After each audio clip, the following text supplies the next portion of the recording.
Hi everyone, let's talk about Kingdomino. And this is a lovely looking, really simple to teach, fast playing filler game. It'll take you 15 minutes, it'll only take you a little bit longer than 15 minutes to film yourself playing it. But yeah, it's got a lot of nice decisions in that you are trying to build up these big areas, and you are inevitably going to have to be splitting them off to try and concentrate on certain ones that you've got a lot of crowns for, and so are getting a big multiplier for. And there's luck of the draw involved, because all of the you might have built up a huge desert area, but all of the crowns for deserts happen to be in the ones that you removed in a 2 and 3 player game. Of course, you'll have all of them in a 4 player game, but that's kind of the risk that you take. Don't build the huge areas if you haven't got the crowns to back it up. I imagine that a lot of things about it would be better with even with 3 players. With 2 players, where you have to take the 2 turns in one round, it's not as good. It's certainly not something we'd complain about, like when you're taking 2 turns in a row in something like 5 Tribes. It's nothing that we'd complain about, but it's not as fun when it's just like, well, I'm first, so I'm going to decide 2 brilliant spots, and then you can decide 2 spots, and then we might split it up so that now I get 2 turns in the middle. It's very rare that it's alternating the way that it arrives there.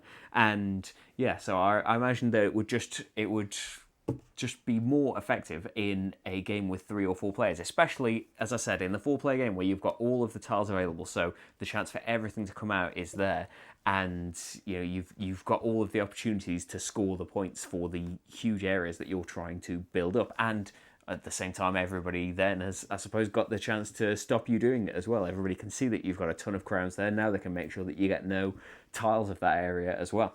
There is a variant. Well, there's quite a few variants. I mentioned the one where you get points if your castle's in the middle of your area, or there's some points if you manage to perfectly make your 5x5, which is seems kind of easy to do, but I managed to not do it here. There's a variant as well for playing kind of a mega 2-player game where you use all of the tiles and you just keep going for twice as long, basically, and you are going to end up building a 7x7 area. And this isn't just making the game longer, it's making it more complex as well, and making it more interesting, because there are a lot of decisions to be made when you're trying to make everything fit in this huge square now, because you're going to put all of the tiles in it. So messing up placement in that can be more damaging, because you could have built up an enormous area of one type full of crowns and got an immense number of points from it.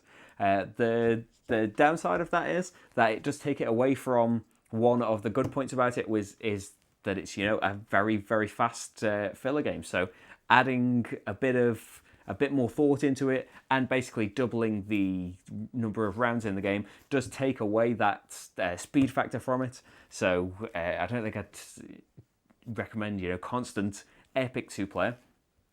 But certainly, if you're looking for a very fast, frantic little filler game that's still got some interesting decisions to be made with where you place these things and what tiles you take, as always, is it better for me to take this tile, or is it better for me to deny someone else getting this amazing tile? There's all that going on, and in a very quick and lovely looking space of time. A lovely looking space of time. I think that's the quote they'll use for the box.